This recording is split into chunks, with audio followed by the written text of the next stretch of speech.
ladder is placed along a wall such that its upper end is touching the top of the wall. The foot of the ladder is 10 feet away from the wall and the ladder is making an angle of 16 degree. What with the ground?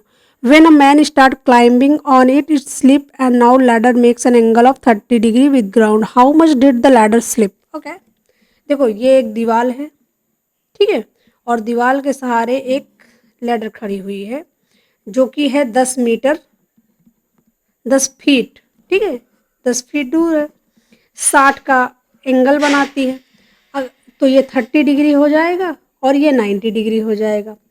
30 के सामने अगर 10 है तो 60 के सामने हो जाएगी 10√3, ठीक है।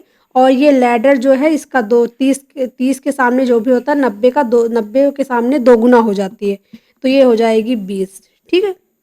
अब क्या हुआ कि एक आदमी इस पे चढ़ने लगा तो लैडर फिसल गई। ये लैडर मान लेते यहाँ आ गई तो लैडर तो उसकी साइज तो सेम ही होगी, ठीक है।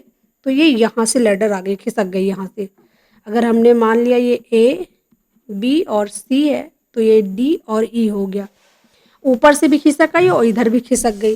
देखो लैडर जो है वो तो हमेशा सेम ही रहेगी, तो ये तो 20 ही रहेगी, ठीक है। अगर ये 20 है तो ये 30 डिग्री का एंगल बनाएगा तो ये 60 डिग्री हो जाएगा।